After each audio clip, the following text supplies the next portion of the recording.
역대하 20장 14절로 23절의 말씀 한 절씩 교독하고 마지막 절을 합독하겠습니다.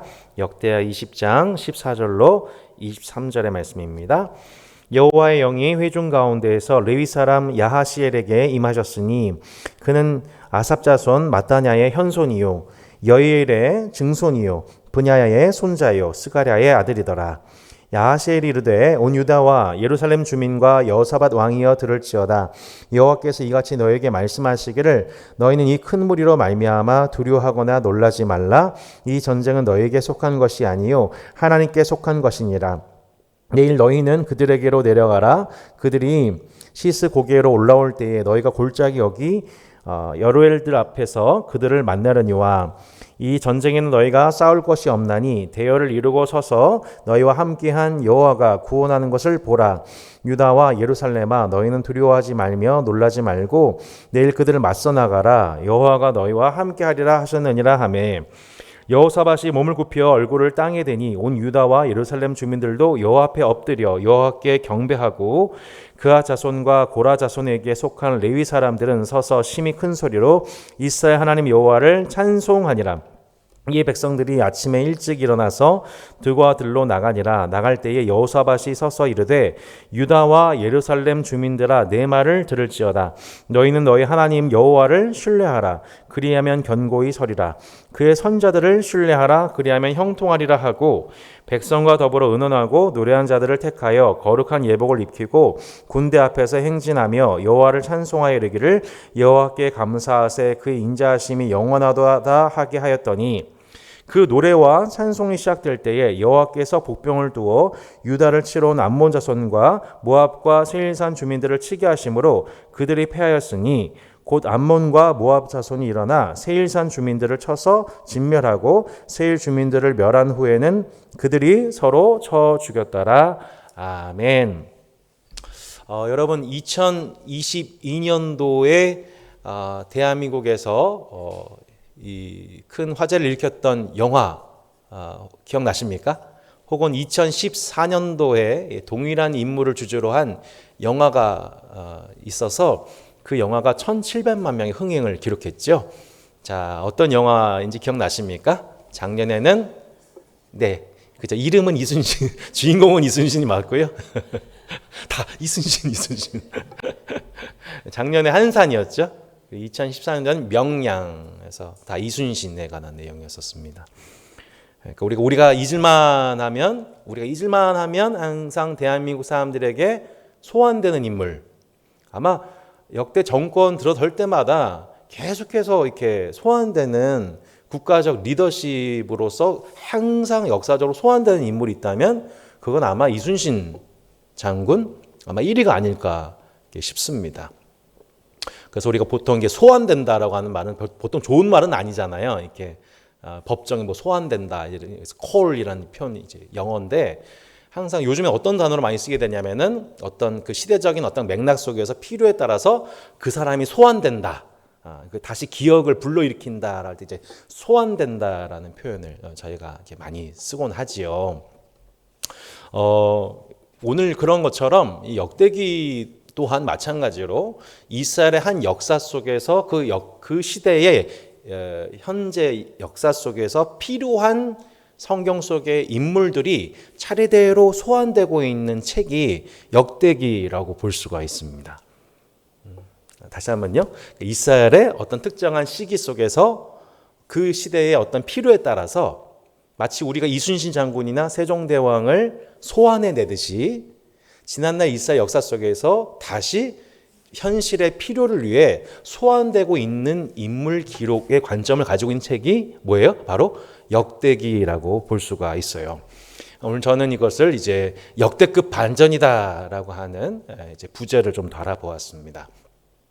자, 오늘 역대기의 말씀을 저는 오늘 한 번에 걸쳐서 보려고 합니다. 역대상, 역대하 이 전체 맥락으로 보면은 거의 60장 이상의 범위여서 실제적으로 여러분 좀 통독하기 상당히 많은 분량의 내용입니다만 우리 열왕기상하도 마찬가지로 걷고 역대기도 사실은 한 권의 책이었었습니다. 한 권의 책인데 이제 분량상 이것을 기원전 150년경에 70인경을 편찬한 학자들에 의해서 이것이 너무 길다 여겨져서 둘로 나눠서 이렇게 우리가 사무엘상하 또 열왕기상하 나누는 것처럼 역대상하로 나눈 책이 바로 역대기입니다.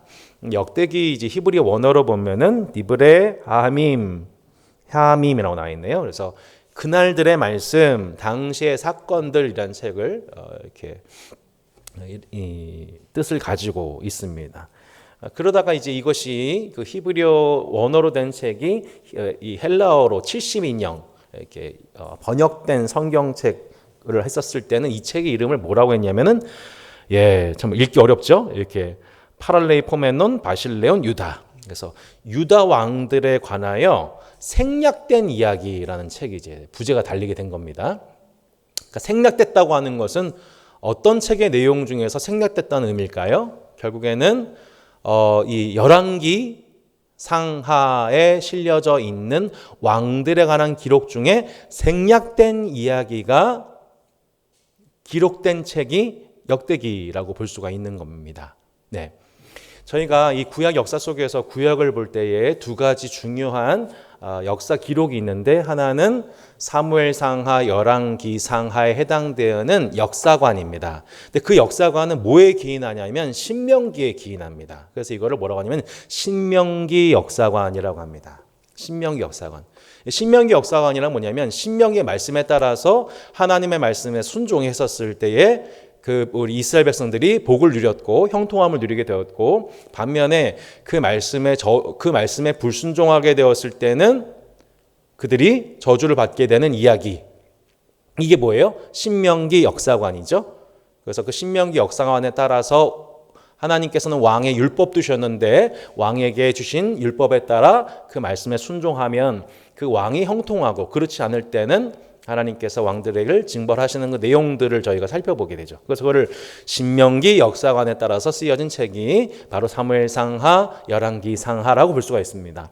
그런데 그렇게 신명기 사관에 따라서 쓰여진 책만 있는 게 아니고 또 하나의 관점에 따라서 쓰여진 역사책이 있습니다. 그게 뭐냐면 역대기입니다.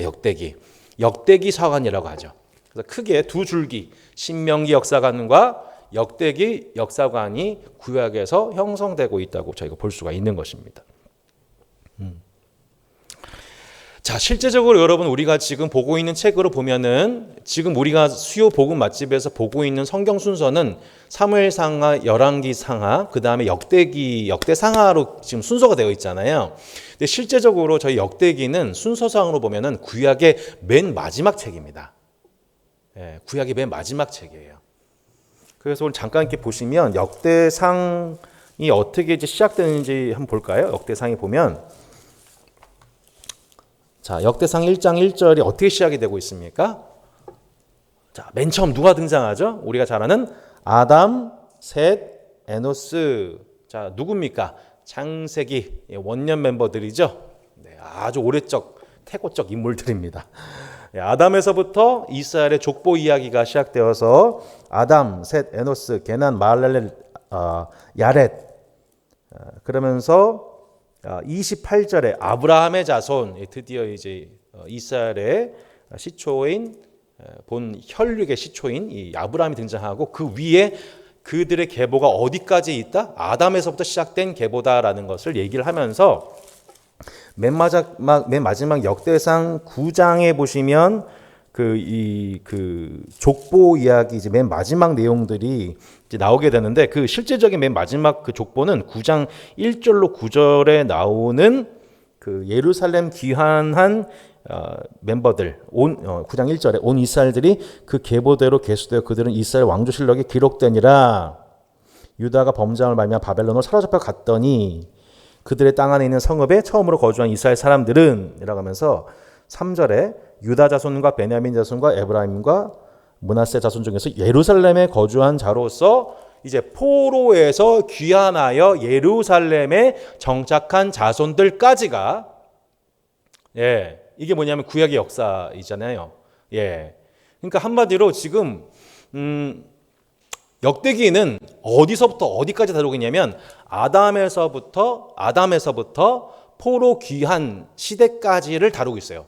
이건 한마디로 무슨 뜻이냐면은 역대기는 어떤 책이냐? 구약의 모든 역사를 총정리하는 책이에요. 그래서 역대기가 어디 나와요? 구약의 맨 마지막에 등장하는 거예요. 예. 실제로 저희가 지금 보고 있는 한글 성경은 그렇게 편집이 안 돼 있지만 실제로 히브리어 성경을 보면은 역대기는 맨 마지막 책으로서 뭐 하고 있는 거예요? 구약의 모든 역사를 총정리하는 책이 바로 역대기로서 구약의 모든 역사인 아담에서부터 포로 귀한 자손에까지 정리가 되고 있는 책이 역대기라고 저희가 볼 수가 있는 것이죠. 이 책이 언제 쓰여진 책이냐 했었을 때 우리가 참고해 볼 수 있는 것은 뭐냐면 우리 역대상 3장 16절입니다. 3장 16절에 보시면 이런 구절이 나옵니다. 3장 16절에 여호야김의 아들들은 그의 아들 여고냐 그의 아들 시드기야 이렇게 나와 있지 않습니까? 어디서 많이 좀 익숙한 인물들인데요. 우리 열왕기하 맨 마지막에 보면 우리 이 왕국이 멸망할 때 등장하는 주요 왕들의 이름입니다. 특별히 여기서 여고냐는 누구냐면 여호야긴을 의미합니다. 여호야긴. 여호야긴이 이제 BC 600년경에 딱 3개월 통치하고 이제 왕에서 물러나게 되잖아요. 근데 또 24절에 보시면 인물 중에 아난이라고 하는 인물이 저기 등장을 하게 되는데 맨 마지막에 보면 들라야와 아난이 나와 있죠. 보시면 기원전 420년경의 인물입니다. 근데 우리 열왕기하 가보실까요? 열왕기하 25장 27절에 보시면 그 여호야긴에 관한 내용이 열왕기하 25장 27절 맨 마지막에 나오는 것을 저희가 보게 되죠. 열왕기하 25장 27절입니다. 유다의 왕 여호야긴이 사로잡혀 간 지 37년경. 그러니까 열왕기상하는 맨 마지막 스토리가 여호야긴이 바벨론에 잡혀갔다는 얘기로 끝나죠. 그것이 그러니까 그 이후에 이제 말씀이 기록이 된 것이고 결과적으로 이 역대기는 여호야긴으로 끝나지 않고 아나니까지 나오는 것으로 보아 최소 열왕기가 쓰여진 책의 시점과 역대기가 포함하고 있는 기록 시점을 이렇게 차이를 분석해 보면 대략 140년에서 150년 정도의 역사 기록 시기, 이 저작 기록 시기에 차이가 있는 것을 보게 됩니다. 저희가 2024년을 살고 있는데, 그러니까 지금 150년 전을 생각해 보면 언제입니까? 저희가 1870년대 정도에 있었던 일에 관해서 이제 차이가 좀 있는 거죠. 그때 1870년도에 있던 사람들이 봐왔던 한반도의 역사와 역사 인식과 또 우리가 지금 살고 있는 한반도에 대한 역사 인식은 좀 다를 수 있다는 걸 생각해 보게 되죠. 여하튼 열왕기와 역대기의 차이는 첫 번째 공통점은 뭐냐면 열왕기나 역대기나 둘 다 왕들에 관한 기록을 하고 있다는 점에서는 동일합니다. 그런데 관점이 좀 다릅니다. 아까 말씀드렸다시피 열왕기는 신명기 역사서이고 역대기는 그야말로 역대기 사관입니다. 이것을 어떤 분들은 이렇게 표현했었죠. 열왕기는 선지자적 관점에서 쓰여졌다. 그리고 또 역대기는 제사장적 관점에서 쓰여졌다. 이런 표현을 저희가 예전에는 하고 있었습니다. 그러니까 무슨 뜻이냐면은 우리가 알다시피 사무엘상하, 역대기상하에서 왕보다 실질적으로 높은 하나님의 권세를 나타낸 자가 누구냐면 선지자였죠. 그래서 왕이 어떻게 행하든지 다 선지자에 의해서 냉정한 평가를 받았었습니다. 그래서 이거를 이제 선지자적 관점에서 쓰여진 책이다라고 보는 것이고, 반면에 역대기는 좀 이따 보면 알겠지만 역대기에서 강조되고 있는 사람들이 누구냐면 제사장들입니다. 제사장들. 왜 제사장들이 강조가 됐었을까요? 이스라엘이 포로로 끌려갔었을 때에 포로로 끌려가서 70년 동안 종살이하고 이스라엘 백성들이 마침내 고레스 칙령에 의해서 본국으로 귀환되지 않습니까? 그럼 귀환되게 되었을 때에 실제적으로 이스라엘을 다스리는 리더십이 누구였을까요? 제사장들입니다. 왜냐하면 당시 페르시아 왕 입장에서 이스라엘의 왕이 세워지는 것을 허락할 수 있습니까? 없습니까? 없지요. 그죠? 예. 그들이 지금 성전을 재건할 수 있도록 그들을 배려해서 그들을 본국으로 귀환시킨 것은 당시 페르시아 왕이었지만 그렇다고 자신을 대체할 수 있는 왕을 세우게 해줄 수는 없어요. 그렇죠? 예. 대신 실질적으로 당시 그 포로 귀환 백성들을 다스리던 사람은 다윗 솔로몬 같은 왕이 아니라 누구였을까요? 제사장들이 실질적인 리더십을 행사했던 것이죠.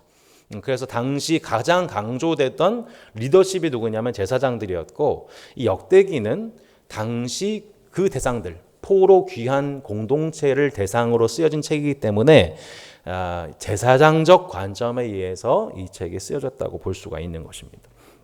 기록 의도가 있습니다.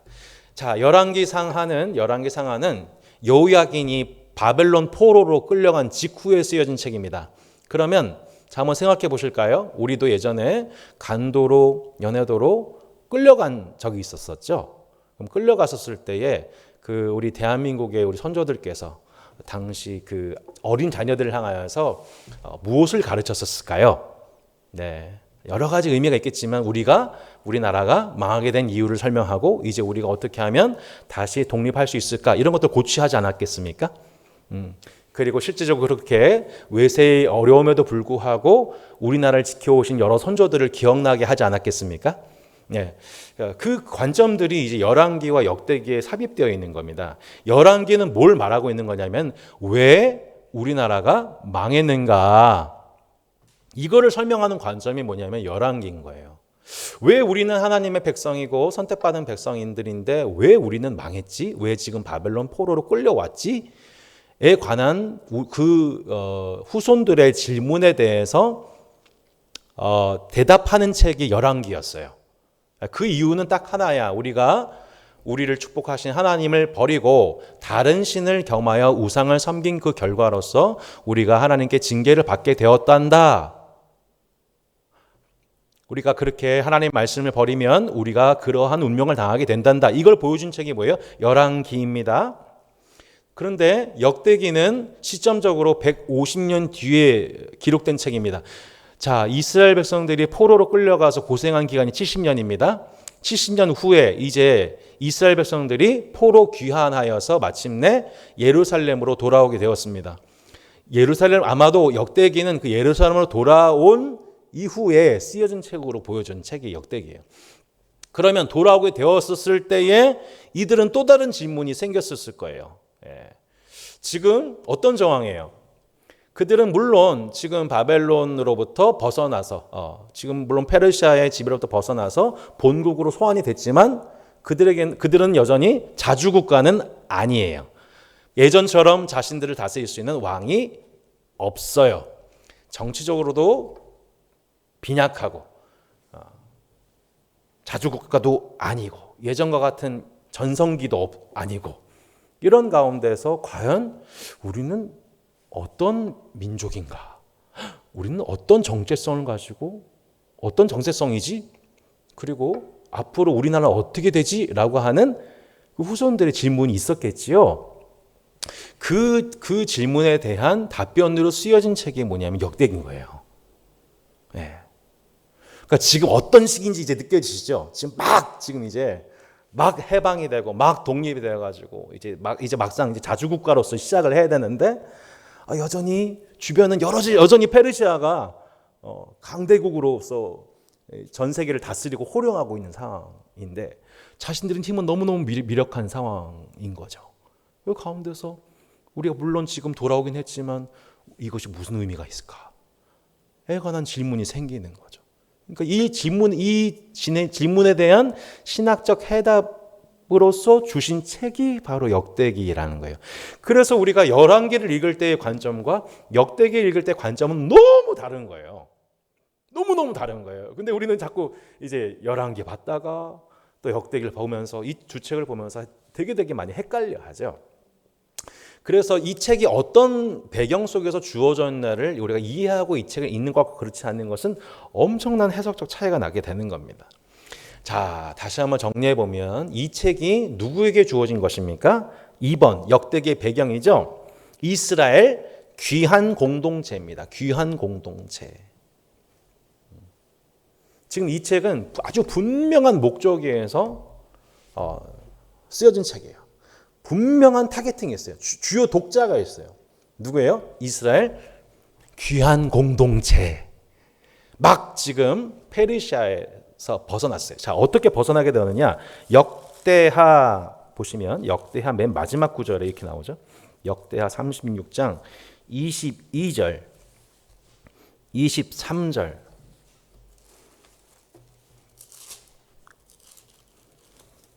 이렇게 나와 있습니다. 같이 한번 읽어보겠습니다. 역대하 36장 22절 23절입니다. 바사의 고레스 왕 원년에 여호와께서 예레미야 입으로 하신 말씀을 이루시려고 여호와께서 바사의 고레스 왕의 마음을 감동시키심에 그가 온 나라에 공포도 하고 조소도 내려 이르되 바사 왕 고레스가 이같이 말하노니 하늘의 신 여호와께서 세상 만국을 내게 주셨고 나에게 명령하여 유다 예루살렘에 성전을 건축하라 하셨나니 너희 중에 그의 백성된 자는 다 올라갈지어다 너희 하나님 여호와께서 함께 하시기를 원하노라 하였더라. 자, 놀랍죠? 네, 하나님을 알지는 못하는 이 고레스 왕이 하나님을 만나 하나님께 감동받아서 너희는 이제 얼른 돌아가라. 너희 본국에 돌아가라. 너희 본국에 돌아가서 성전을 만들어라. 놀랍지 않습니까? 하나님께서 이렇게 이방 왕을 통하여서 다시 하나님을 예배하는 성전 회복에 관한 말씀을 주셨다. 이게 뭐예요? 구약의 맨 마지막이에요. 좀 새롭게 보이시죠? 예. 그러니까 지금 역대기 아까 역대상 시작이 어떻게 되었습니까? 아담. 예.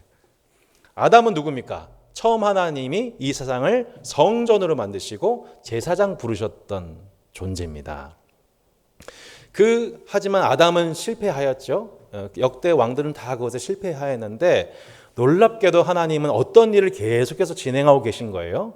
하나님의 백성들이 하나님을 예배하고 또 피조 세계를 섬기는 제사장으로서의 그 부르심 그 일을 위해 놀랍게도 그 백성들은 실패하였는데 이스라엘은 실패하였는데 그 일을 끝까지 완성해 가시는 분이 하나님이시다. 예, 여러분 우리 이 내용의 결말을 알죠? 결국 이 세상은 그렇게 하나님의 성전으로 완성될 것입니다. 인간은 실패하지만 이스라엘은 실패하지만 그죠? 지상교회는 실패해요. 연약해요. 부족해요. 근데 하나님이 끝까지 하나님의 성전을 완성하십니다. 우주 성전을 충만케 하시는 것이죠. 그거를 보여주고 있는 구약적 결말. 하나님은 하나님의 영광을 위해서 당신의 성전을 완성해 가고 계신다. 이게 성전 신학이었잖아요. 저희가 하나님 나라와 동시에 저희가 처음에 말씀드렸잖아요. 우리가 수요 복음 맛집에서 우리가 분명히 키워드를 갖고 있는데 첫 번째는 하나님의 나라요. 두 번째보다 성전이다. 하나님은 온 세상 가운데에 충만히 거하시는 성전을 온 우주와 또한 에덴을 창설하셨고 제사장으로서 인간을 임명하셨던 분이시고 그게 창세기죠. 요한계시록의 완성이 뭡니까? 온 우주가 마침내 온 천하 가운데 온 우주 가운데 하나님의 임재와 영광이 충만한 성전이 완성될 것이다. 예. 이 관점 속에 구약의 이스라엘은 그 제사장으로서의 역할에 실패했지만 끝끝내 하나님의 그 일을 회복하신다는 소망을 지금 누구에게 주고 있는 거예요? 포로 귀한 공동체에 주면서 우리는 바로 이 성전을 회복하고 성전에서 하나님의 영광을 누리고 성전을 섬기는 자로 우리를 부르신 거야. 이 얘기를 하고 싶은 책이 뭐예요? 역대기인 겁니다. 이제 요 내용만 기억하시고 역대기 딱 보시면 돼요. 집에 가셔도 됩니다. 근데 강의안이 안 끝났어요. 그래서 계속 조금만 더 배경을 설명드리면 아까 말씀드렸다시피 그렇게 지금 이스라엘은 신정 체제가 아니에요. 신정주의적 왕국이 무너졌어요. 실질적인 리더십을 제사장이 담당하면서 역대기에서는 계속 강조하는 게 뭐냐면 우리는 하나님을 예배하는 존재다. 그럼 예배하는 데서 중요한 게 뭐예요? 제사장이 중요하죠. 제의가 중요하죠. 그리고 예배를 담당하는 레위인들이 중요하죠. 또 성전으로 모이는 장소 예루살렘이 중요해요. 그리고 예루살렘에 거주하는 유다 지파 이 5가지가 역대기에서 계속해서 초집중돼서 강조되고 있는 것을 저희가 보게 됩니다. 이 시기 때 근데 실제적으로 예루살렘 그 귀한 공동체 가운데 있었던 어려움이 있었어요. 어떤 어려움이 있었냐면은 여러분 남유다에서 포로로 끌려가게 된 사람들은 대부분 다 상류 계층이었어요. 왕족, 귀족, 기술인들 이 사람들을 바벨론에서 의도적으로 뽑아간 거죠. 그죠? 자신의 속국을 삼기 위해서. 자, 그러면 땅이 놀고 있습니다. 강제 안식년에 들어갔습니다. 그러면 실제적으로 그 이스라엘을 다스리는 바벨론 입장에서는 거기 남아있는 사람들로부터 세금을 받아야 되는데 세금을 낼 사람이 없어요. 그러니까 어떻게 했을까요? 그 당시 중하층 계면 하층에 해당되는 사람들한테 땅을 다 분배해줘. 농사 지세요. 그리고 우리한테 세금 내세요. 자, 문제는 뭐예요? 나중에 이제 바벨론 포로를 끌려갔던 사람들이 돌아왔는데 토지 소유권 분쟁이 일어났겠죠. 서로 간에 막 싸우게 되는 거예요. 우리가 이 땅의 주인이다. 아니다. 너희들은 지금 징계받아서 끌려갔던 거다. 근데 그 끌려갔던 사람들이 뭐라고 하냐면 아니다. 지금 우리가 바벨론 땅에서 징계가 다 끝났고 우린 값 다 치렀다. 그러니까 우린 다시 땅을 되돌려 받아야 된다. 이런 식으로 서로 이 토지 소유권 분쟁이 일어났던 것이죠. 근데 이 사람들 입장에서도 이쪽 사람 얘기 들으면 이쪽 사람 얘기도 맞는 거고 이쪽 얘기 들으면 맞는 거죠. 그렇게 이제 이 징계 후에 여러 가지 신학적인 어려움들이 생긴 겁니다.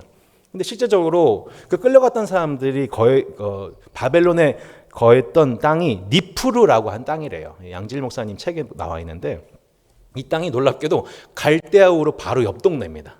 갈대우로 아시죠? 아브라함이 이방신을 섬기다가 떠나온 땅입니다. 근데 놀랍게도 많은 유대인들이 여기서 정착하고 살았는데 이들이 여기다 뭘 짓기 시작해요? 회당을 짓기 시작합니다. 이방인 땅에서 정착하기 시작해요. 예전에 이들은 하나님은 예루살렘에만 우리 땅에만 거하신다는 신학이 있었다가 이제는 하나님이 어디나 계신다라고 하는 믿음이 생겨가지고 이제 유대인들이 아예 이방인 땅 곳곳에 회당을 지우고 거기서 하나님의 말씀을 가르치기 시작해요. 신학적으로 발전한 거죠. 하나님 어디나 계시다. 자수성가를 하게 됩니다. 주전 5세기에 페르시아의 이 한 그 문서를 발견하게 된 고고학적 문서를 따르면 그 채권자 이름이 이렇게 많은 채권자 이름이 등장하고 있는 한 문서가 발견됐는데 대부분 유대인들이를 해요. 그만큼 유대인들 하면은 아주 빠삭한 사람들이잖아요, 경제적으로. 그러니까 이들도 또 바벨론 가가지고 또 거기서도 장사를 잘해가지고 채권자가 돼버린 거예요. 거기다 회당도 줬어요. 그럼 이들 입장에서 고국으로 돌아갈 생각이 날까 안 날까요? 여기도 하나님 계신데 우리 벌써 여기 기득권을 얻었는데 하면서 많은 사람들이 돌아가는 걸 거부했어요. 실질적으로 그래서 에스라서에 보면은 1차, 2차, 3차 포로 귀환 명단이 전체 인원수에 비해서 얼마 안 됩니다. 그게 몇 명이 나와 있냐면 42,360명이었다. 그러니까 별로 많은 사람들이 귀환을 거부하고 소수의 사람들만 귀환을 한 거죠. 근데 귀환한 사람들 입장에 한번 생각해 보세요. 우리가 입장 바꿔 생각해 보면 우리라도 귀환하지 않았을 것 같아요. 얼마나 많은 재외동포들이 사실 미국이나 곳곳에 흩어져 살고 계세요. 정착하시니 다행입니다만 실제적으로 고국으로 돌아온다는 일은 쉬운 일이 아닙니다. 왜냐하면 이미 기득권을 여기서 형성을 했어요. 1300km 이상을 또 걸어가야 돼요. 그러니까 40일 정도를 또 이제 40일? 3달 정도 이제 이사를 해야 돼요. 목숨 걸고 가야 돼요. 간다고 했었을 때 땅을 돌려본다는 보장도 없어요. 그러니까 당시 그 포로 귀환자들이 사실 대단한 사람들인 거죠. 그러니까 엄청난 믿음이 있었던 것 같아요. 생각해보면, 입장 바꿔 생각해보면. 그러니까 본국으로 귀환해라 라고 고레스 왕이 얘기했었을 때 그거를 막 기쁨으로 여기다기보다는 뭔가 이렇게 이제 여기 살만한데 여기도 하나님 계신데 뭐 굳이 뭐 이렇게 이럴 수 있는 사람들이 많았다는 거죠. 실제로 그렇게 많은 디아스포라 유대인들이 발생했던 시기도 했던 거죠. 근데 이들 중에서 4만 명에 걸친 이 포로 귀환자들이 있었다는 것, 이들 안에는 그러한 기득권도 내려놓고 자기 안전과 미래에 대한 보장도 내려놓고 땅에 대한 어떤 분쟁의 요지가 있음에도 불구하고 왔다고 하는 것은 이들 안에 어떤 분명한 마음속에 소망이 있었다는, 갈급함이 있었다는 거죠. 그게 뭐예요? 우리 예전처럼 회복되면 좋겠다라고 하는 소망. 우리 예전처럼 회복되면 좋겠다. 하나님을 사랑하는 영적 이스라엘 공동체가 재건되면 좋겠다라는 마음에 깊은 갈망이 있었고 이들이 돌아오게 된 건데, 실제 돌아왔더니 이제 막 토지 소유권 분쟁이 일어나고 있고, 우리가 나중에 선지서 읽어보면 알겠지만 학계가 막 그런 얘기 하잖아요. 야, 너희들이 지금 하나님께 지금 성전 지을 때인데 먼저 성전을 만들어야 되는데 너희들 지금 너희 집 문제 때문에 그 쓸 것들을 다 지금 집으로 가지고 가고 있다 하면서 막 혼내기도 하잖아요. 그러니까 실제로 성전 재건하는 과정이 쉽지가 않은 거죠. 예전만큼 부유하지도 않고, 이런 정황 속에서 야, 우리 지금 과연 우리가 모인 게 의미가 있을까? 우리 과연 예전처럼 회복할 수 있을까? 라는 마음 속에 있는 이스라엘 백성들을 격려하고, 우리 예전처럼, 아니야, 예전보다 더 큰 영광 경험할 수 있어. 그 비결이 있어. 그 비결이 뭐냐면 이라고 설명해주고 설득하는 책이 역대기라고 볼 수가 있는 거예요. 그러니까 우리는 예전처럼 왕정체제로 돌아갈 수 없지만, 하지만 하나님은 결론적으로 이스라엘의 역대 중에서 가장 왕성했던, 영적으로 왕성했던, 전성기에 해당되었던 다윗과 솔로몬 시대와도 같이 하나님은 왕을 통해서가 아니라 하나님이 직접 왕으로 거하시는 성전을 통해서 하나님의 영광을 이 땅에 회복할 수 있는 분이셔 라고 예전의 인물 누구를 소환해요? 다윗과 솔로몬이 소환되는 책이 바로 역대기인 것이죠. 언약 공동체의 핵심은 정치체제, 여기 정체라고 나와 있는데 9번에 정체가 아니라 정치입니다. 정치체제가 복귀된다고 회복되는 게 아니고 오직 하나님과의 언약 관계를 회복하는 것, 곧 하나님을 기쁘시게 하는 참된 예배와 하나님을 만족시키는 기도가 회복될 때에 우리는 다시 하나님의 영광을 경험할 수 있다. 하나님은 성전에 계신다 라고 말씀하는 책. 다시 이제 보수적인 가르침이 강조되고 있는 시점이 바로 이 시점이라고 볼 수가 있는 겁니다. 그래서 3번의 역대급 반전이란 다윗과 솔로몬 중심의 재평가라는 것입니다. 우리는 딱 지난번까지 열왕기서를 통해서 선지적 관점에서 다윗과 솔로몬을 평가했어요. 40명의 왕들을 평가를 했습니다. 그죠? 한마디로 뭐였어요? 다윗은 10계명 모두를 범한 중죄인이요, 솔로몬은 실패한 아담과 같은 실패한 제사장이며 또한 다시 피라미드 체제를 복구한 제2의 바로였다. 이게 이제 선지자적 관점으로 다윗과 솔로몬에 대한 평가였어요. 하나님, 우리에게도 왕을 주세요. 우리에게도 왕이 필요해요. 그 왕을 구한 그 결과로서 40명의 왕들 때문에 40년 이스라엘 광야 같은 시간을 보내게 되었다. 이게 열왕기의 총 요약이란 말이에요. 이게 이제 150년 전에 열왕기를 썼었을 때 이 기록에 의해서 후손들이 그랬구나. 다윗과 솔로몬도 그렇게 범죄했구나.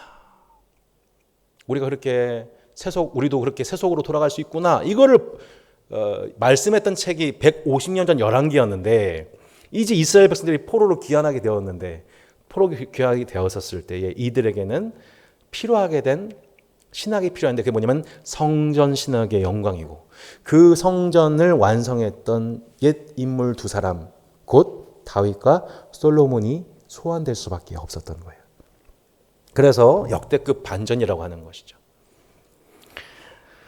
역대급 반전에 해당되는 우리 역대상 역대하 전체를 살펴보면 4가지 구분으로 나눠져 있습니다. 첫 번째 족보 이야기, 두 번째 다윗의 통치 이야기, 예, 족보 1장부터 9장 족보 이야기죠. 이게 성경의 수면제라 불리는 책입니다. 네, 그래서 대부분 다 이 9장 족보 이야기 보다가 밤에 잠들고 어제 봤던 3장에서 다시 4장 보고 이제 족보 보다가 한 3일 보내는 게 족보 이야기.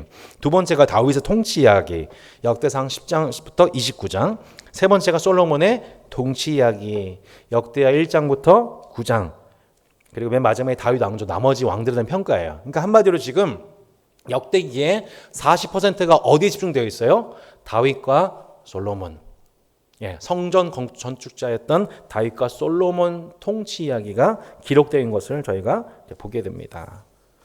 자, 우리 한 장 더 넘어가시면 이제 오늘 이제 족보 이야기, 다윗 이야기, 솔로몬 이야기, 왕과 이야기 이렇게 하나하나 잠깐 살펴보고 오브시 살펴보고 오늘은 마무리하도록 하겠습니다. 자, 그렇게 족보 이야기가 1장부터 9장에 걸쳐서 아주 대광범위하게 구약 전체의 족보 이야기를 말씀하고 있습니다. 자, 여러분 왜 지금 족보 이야기하고 있을까요? 왜 역대기에서 맨 처음에 이스라엘 포로 귀한 공동체의 족보 이야기하고 있을까요? 그것은 우리의 뿌리는 어디까지 이어지고 있다? 아담에까지. 아브라함을 넘어 아담에까지 있다. 우리는 온 천하를 복되게 하는 존재들로서 하나님 특별히 구원하신 민족이다. 이거를 이제 강조한 거죠. 왜냐하면 지금 저들이 정체성의 혼란을 겪고 있으니까.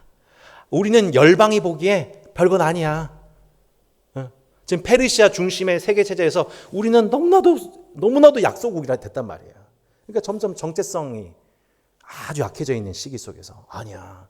우리의 족보는 아담에까지 이르고 있어. 라고 얘기하고 있는 거죠. 두 번째로 뭘 다루고 있냐면 12지파 족보 이야기를 하고 있어요. 유다, 시므온, 르우벤, 간, 므낫세, 레위, 이사갈 그리고 베냐민. 순서가 유다와 베냐민이 시작의 끝이 있고 그 안에 이제 나머지 10지파가 담겨져 있죠. 지금 복구하고 있는 거예요? 지난 과거의 아픔의 역사. 남유다와 북이스라엘이 갈라졌던 아픔의 역사 있죠. 그죠? 남유다는 유다 중심으로, 위에 북이스라엘은 10지파 중심으로 남유다를 대적했단 말입니다. 그러면 이들 안에 매우 큰 상처가 남아있겠죠. 놀랍게도 이 모든 이 양민족이 우리는 한 뿌리다. 한 뿌리다. 어떻게 보면 지금 대한민국과 북한 사이에서도 이제 어떻게 우리가 화해될 수 있을까? 통일될 수 있을까? 라고 하는 정말 깊은 좀 상처가 계속 누적되고 있습니다.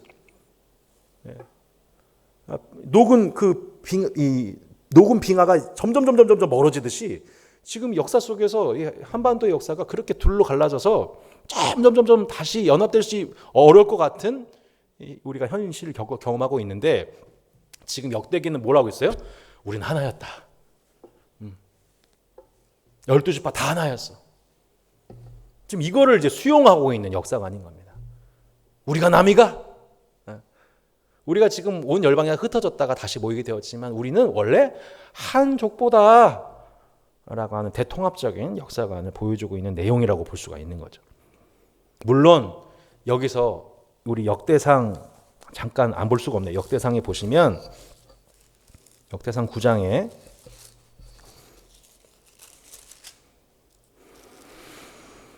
아까 봤던 말씀입니다만 역대상 9장 3절에서 보시듯 9장 3절에서 보시듯 유다 자손과 베냐민 자손과 그죠? 유다 자손과 베냐민 자손 이게 12지파를 포괄하고 있던 족보였죠. 에브라임과 므낫세 자손 중에 예루살렘에 거주한 자는이라고 해가지고 나머지 지파들의 명단은 기록되고 있지 않아요.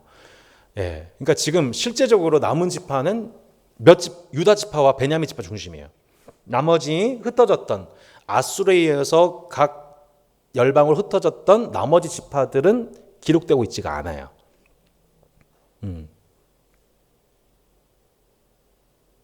하나님의 언약 백성으로서 역사를 계승하고 있는 것은 여전히 남유다 중심이라는 것을 이제 보여주고 있는 내용인 것이죠. 세 번째, 이 족보 안에서 발견되는 것은 뭐냐면 다윗과 레위 두 사람의 족보 얘기가 역대상 2장과 3장과 6장에서 계속 강조되고 있는 것을 보게 돼요.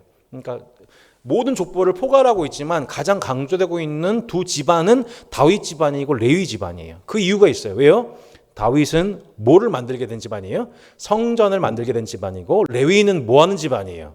제사를 예배를 담당하는 집안이기 때문에 그 족보 중에서도 유독 두 집안이 강조되고 있어요. 4번에 보시면 특별히 레위 지파가 기록의 정중앙에 위치하고 있는 것을 보게 됩니다. 우리가 맨 처음 아까 봤던 말씀 역대하 그 여호사밧이 이 모압과 암몬 군대와 더불어서 맞서 싸울 때에 야하시엘이라고 하는 레위 지파 출신의 선지자가 앞서서 그 전쟁을 여호사밧을 깨워서 하나님의 영으로 감동시켜서 예배적 전투가 시작이 됩니다. 그러니까 이 역대기에서 매우 강조되고 있는 리더십이 누구냐면 바로 제사장과 레위인들인 것이죠. 하나님의 성전의 영광이 회복되기 위해서 필요한 게 있는데 뭐냐면 바로 이 제사장 레위 지파가 회복될 때, 예배가 회복될 때 우리는 예전의 전성기와 같은 때를 회복할 수 있다라고 하는 믿음을 고취하는 기록 방식입니다. 그래서 레위 지파가 제사장으로서 예배를 집전하고 또 각 성에서 제비 뽑아 얻은 각 성에서 율법을 가르치고, 그리고 역대기에서 계속 강조되고 있는 표현이 뭐냐면 그들이 뭘로 하나님을 섬기냐? 찬양으로 하나님을 섬깁니다. 찬송의 직분을 받은 자다라. 이게 뭐예요? 레위 지파들입니다. 이게 역대기에서 계속 강조되고 있는 흐름이죠.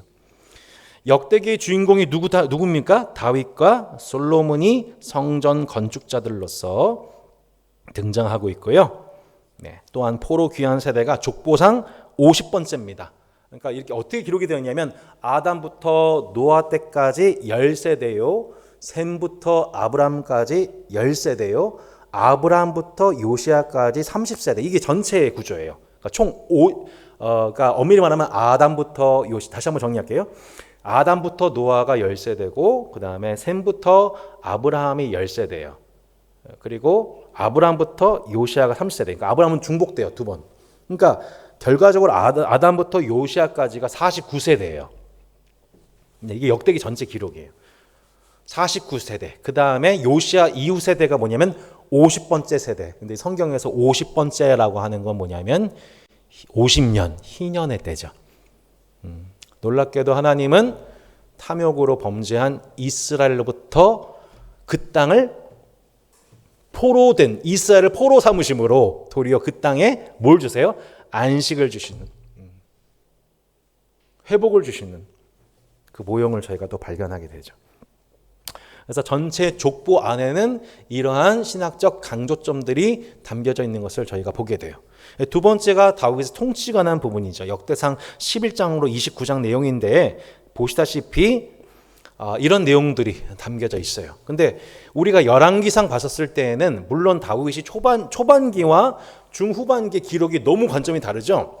초반기에는 사울에게서 쫓김당하면서 하나님께 의지하고 늘 전쟁 가운데 하나님을 묻고 하나님에 대한 하나님의 응답하심으로 전쟁에 승리하는 다윗.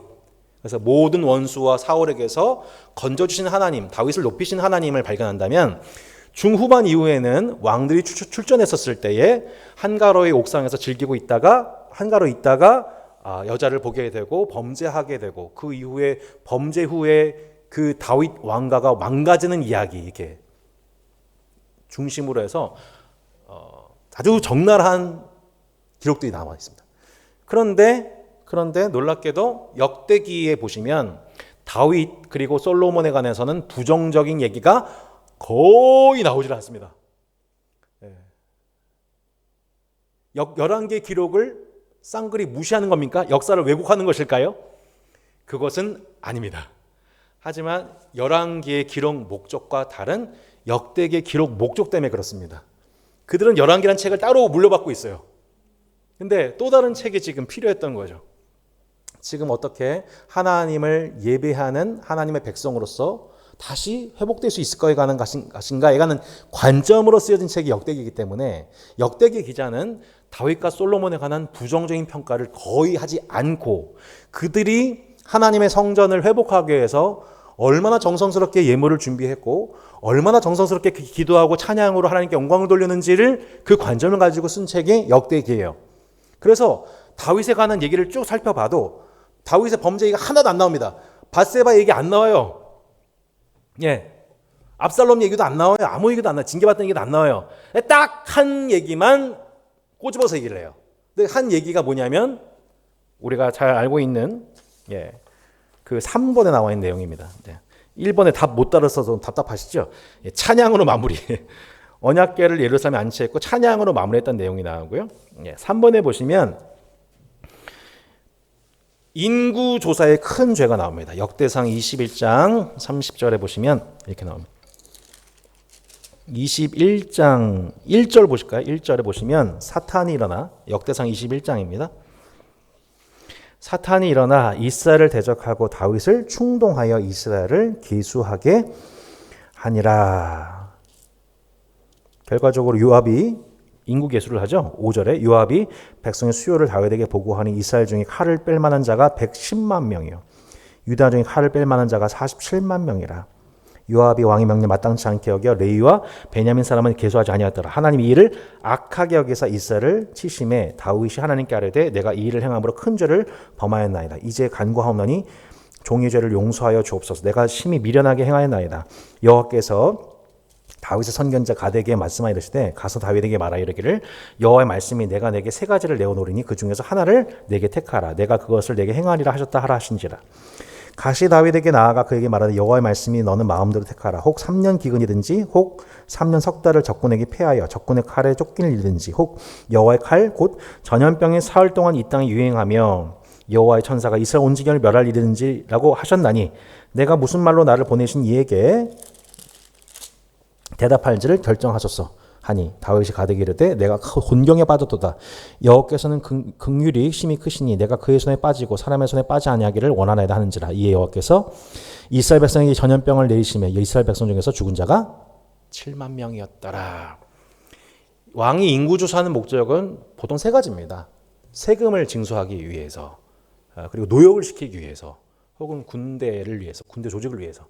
이제 110만 명의 군대 조직이 개수가 된 상황 속에서 이 일 자체가 하나님 보시기에 매우 악했다고 이제 보는 것이죠. 결과적으로 다윗의 범죄로 이스라엘의 전염병이 돌았고 7만 명이 죽습니다. 이 일에 대해서 다윗이 어떻게 합니까? 하나님 앞에 회개합니다. 회개 예배를 어디서 드립니까? 여호와의 천사가 나타난 오르난의 타작마당에서 하나님 앞에 회개하는 장면을 저희가 이제 이후에 저희가 보게 됩니다. 18절이죠. 여호와의 천사가 가데에게 명령하여 다윗에게 이르시기를 다윗은 올라가서 여붓 사람 오르난의 타작마당에서 여호와를 위하여 제단을 쌓으라 하신지라. 이에 가시 여호와 이름을 이른 말씀대로 다윗이 올라가니라 하면서 다윗이 오르난의 타작마당을 25절에서 보시듯이 그리하여 다윗은 그 턱값으로 금 600세겔을 달아 오르난에게 주고 다윗이 거기서 여호와를 위하여 제단을 쌓고 번제와 화목제를 드려 여호와께 아뢰었더니 여호와께서 하늘에서부터 번제단 위에 불을 내려 응답하시고 여호와께서 천사를 명령하시며 그가 칼을 칼집에 꽂았더라. 이때 다윗이 여호와께서 여붓 사람 오르난의 타작마당에서 응답하신 일 보고 거기서 제사를 드렸으니 옛적에 모세가 광야에서 지은 여호와의 성막과 번제단이 그때의 기본 상당히 있었으나 다윗이 여호와의 천사의 칼을 두려워하여 감히 그 앞에 가서 하나님께 묻지 못하였더라. 22장 1절 같이 한번 읽어볼까요? 다윗이 이르되 이는 여호와의 하나님의 성전이요 이는 이스라엘의 번제단이라 하였더라 라면서 결국 이 오르난의 타작 마당을 값비싸게 구입한 이 터가 무엇이 됩니까? 예루살렘 성전이 세워지게 되는 땅이 됩니다. 그러니까 지금 다윗에 관한 부정적인 평가가 일절 없다가 오르난 타작 마당 얘기가 나오는 이유, 이 수순을 이해하시겠죠? 다윗이 범죄하고 회개하여서 결국 뭐에 헌신했다? 성전 건축에 헌신했다는 것을 얘기하기 위해서 다윗의 범죄 중 일부분을 인용하고 있는 것을 저희가 이제 보게 됩니다. 그러니까 이 내용을 받게 되는 당시 이스라엘 백성들이 어떤 마음을 얻게 되었을까요? 아, 맞아. 우리가 예전에 우리 선조들이 그렇게 엉뚱하게 마음을 두고 하나님을 예배하는 일이 아니라 자신을 자랑하는 그 일에 마음을 두고 살았다가 이런 징계를 당한 거였네. 우리도 지금 비록 힘들지만 다윗이 성전 건축을 위해서 갑집을 했던 것처럼 우리도 이것에 먼저 마음을 써야겠구나라고 하는 감화가 되는 스토리가 아니었겠습니까? 그러니까 결국에는 이 다윗 얘기도 결국 뭘 지금 독려하고 있는 거예요? 하나님의 성전을 회복하자. 먼저 우리가 하나님 예배하고 하나님 모시는 그 일에 하나님 임재를 누리는 그 일에 우리가 마음을 둬야 돼. 라고 나는 데에 지금 소환된 인물이 바로 다윗이었다는 것을 저희가 보게 되는 것이죠. 그렇게 다윗의 삶은 평생 뭐하는 삶이었어요? 성전 건축 재료 준비하는 삶, 성전 건축터 준비하는 삶, 그리고 성전 건축을 실제로 이룰 솔로몬을 준비시키는 삶. 이게 다윗이었다는 걸 얘기하는 거예요. 그러니까 우리도 상당히 이제 뭐에 강조된 삶을 살아야 되는지가 다가오게 되는 거죠. 내가 지금 예루살렘 포로 귀한 선세대로서 내가 후세대를 바라보면서 내가 바랄 수 있는 소망이 무엇인가에 관한 거죠. 그것은 다름이 아니라 이들이 하나님의 영광을 경험하는 세대로 준비될 수 있도록 우리가 마땅히 갑집을 하고 터를 넣고 그 터에서 하나님을 예배하는 법을 배우게 하고 기도하는 법을 배우게 하고 찬송하는 법을 배우게 하고 그리고 계속해서 그 다음 세대를 대표할 인도자들을 계속해서 키워나가고 지금 따스한 기회에 얘기하고 싶은 겁니다. 우리가 지금 얻은 이 예배당에서 하나님을 예배하면서 말씀 배우는 우리가 해야 할 일은 뭐냐면 전 감사하게도 허락하여 주신 다음 세대 교육 현장들 곳곳을 우리가 빌려서 그들에게 맞는 사역자들을 저희가 세우고 그들을 지원하고 그래서 그들로 하여금 하나님의 영광을 경험하게 하고 하나님을 섬긴 자로 세워가고 또한 그 다음 세대를 이끌어갈 수 있는 영적 지도자를 길러가는 그 일. 여러분 우리가 그렇게 다윗이 되었으면 좋겠습니다.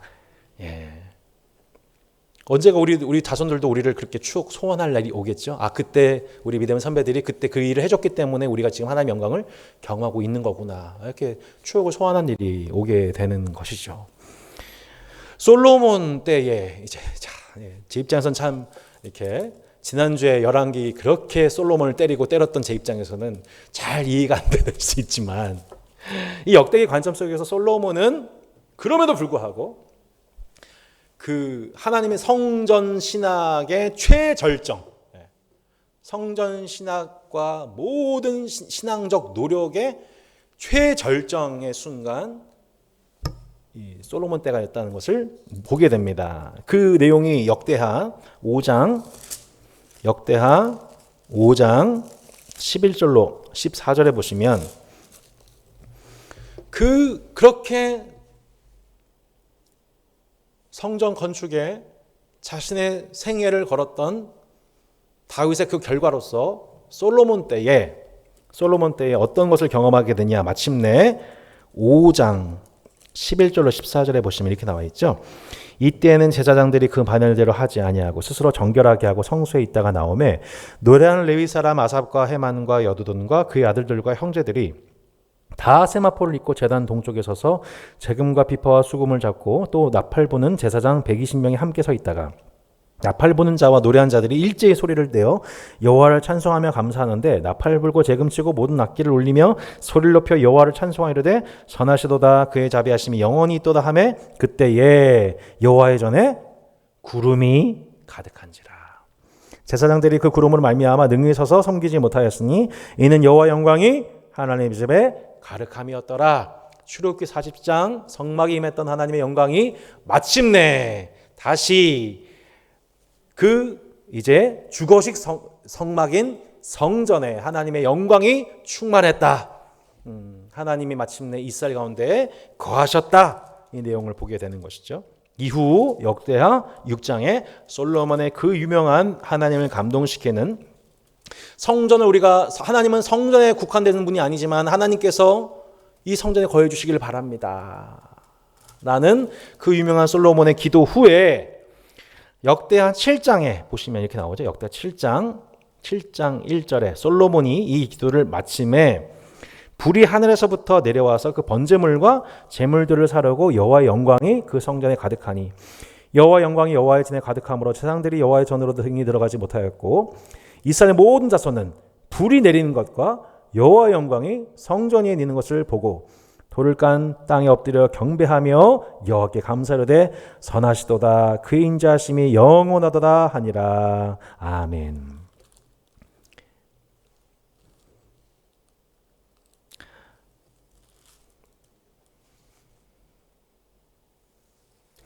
마침내 솔로몬 때에 그 성전에 충만하신 여호와의 영광을 솔로몬 그 자신과 또한 예배를 담당하는 이들 더 나아가서 모든 백성이 마침내 하나님의 영광을 보게 되었습니다 라고 역대기 기자가 우리에게 말씀하고 있는 것이죠. 이것이 역대기를 통해 다시 성전을 예루살렘 포로 귀한 자들로서 우리가 다시 성전을 다시 회복하고 성전 중심적 삶을 회복해야 되는 그 이유의 소망을 발견하게 해주는 그 추억의 소환자가 바로 솔로몬 때였다는 것을 저희가 이제 보게 되는 것입니다. 이제 마지막으로 이제 보고 마무리하도록 하겠습니다. 마지막으로 저희가 볼 부분은 역대하 이후의 내용들, 이제 10장부터 36장에 나와 있는 역대하 맨 마지막 내용인데요. 다윗 왕조에 관한 평가입니다. 근데 이 다윗 왕조에 관한 평가, 저번에 북이스라엘에 관한 평가, 남유다에 관한 평가 기준이 누구와 누구였는지 기억나십니까? 네, 다윗 그리고 여로보암 이렇게 평가받는 것을 따라서 평가받았는데 역대기의 관점에서 봤었을 때에 누가 표준이냐면 바로 다윗과 솔로몬이 표준입니다. 다윗과 솔로몬의 표준을 따른 자들 아비야, 아사, 여호사밧, 요담, 히스기야, 요시야 보고 봤습니다. 이들 왕의 공통점은 뭐예요? 공통점이 뭐냐면 오직 하나님을 예배하기 위해서 종교를 개혁한 자들입니다. 그러니까 각 시대마다 하나님을 향한 예배가 없었던 적은 없어요. 하지만 문제는 뭐였어요? 항상 이방 신을 위한 산당과 제사들이 함께 버젓이 분향하는 가운데 하나님을 섬기려 했죠. 근데 이 왕들은 다 뭐에 성공한 왕들이냐면 오직 하나님 한 분만을 예배하는 그 일에 종교 개혁하는 일에 성공했던 왕들이었던 겁니다. 근데 이 왕들 중에서도 이 왕들, 자 우선은 요거 이제 답 달고 정리하겠습니다. 그런 왕들은 복을 받고 그렇지 못하는 왕들은 저주를 받았다는 얘기가 그 관점에 따라서 역대기 나머지 왕들은 평가가 이어지게 돼요. 두 가지예요. 첫 번째는 성전에 대한 태도가 왕들의 운명을 가른다는 것을 말씀하고 있어요. 그러니까 역대기는 시종일관 뭐가 중심이냐면 성전 중심이에요. 성전 중심. 성전에 대한 태도가 어떠냐에 따라서 왕들의 운명이 바뀌었다. 그래서 우시아는 스스로 제사를 집전하다가 레위인들을 무시하고 스스로 사울처럼 예배를 인도하다가 문둥병 환자가 되었고, 히스기야는 성전을 정화하는 그 일에 헌신했더니 하나님께서 그에게 형통과 평안을 주셨다라고 하는 관점으로 이 책에 쓰여지고 있는 것이죠. 두 번째는 회개가 왕들의 운명을 갈랐다라는 거였었어요. 회개. 하나님께서 하나님의 선자를 통해서 말씀하셨을 때 그 선자들의 말을 듣고서 회개하느냐 회개하지 않느냐에 따라서 아무리 그 왕이 패역하고 또 우상을 섬겼고 죄를 범했다 할지라도 그들에게 하나님은 끝까지 회개할 기회를 주셨고, 그들이 회개했었을 때 하나님은 그들에게 복을 주셨다. 그 세대만큼은 벌 주지 않으셨다. 이제 그 내용들이 계속 반복이 돼요. 근데 그 중에서도 오늘 제가 강조하려고 하는 내용이 뭐냐면 바로 이 여호사밧에 관한 내용입니다. 저희가 맨 처음 봤었을 때 오늘 역대하 20장 14절로 23절 말씀에 나오는 여호사밧 왕 얘기가 역대기에서 매우 중요한 내용들입니다. 왜냐하면 여호사밧 왕은 열왕기에서는 그닥 주목받지 않았던 왕입니다. 여호사밧 왕은 당시 북이스라엘 아합 왕과 정략적으로 가문에 결혼했던 집안이었습니다. 그러니까 항상 아합 왕의 눈치만 살피고 있는 왕처럼 느껴지는 게 열왕기의 관점이에요. 근데 역대기에서는 역대급 반전으로서 또 하나의 역대급 반전으로서 유독 여호사밧 왕이 다윗과 솔로몬만큼 주목을 받게 돼요. 이게 역대기를 보는 또 재미있는 관점이죠. 그래서 역대하 17장부터 20장 얘기가 다 여호사밧 왕 얘기예요. 여호사밧의 특징이 뭐냐면 선지자의 말을 듣는다는 거예요. 19장에 보시면 선견자 예후가 여호사밧을 막 규탄을 합니다. 어떤 내용을 규탄을 해요?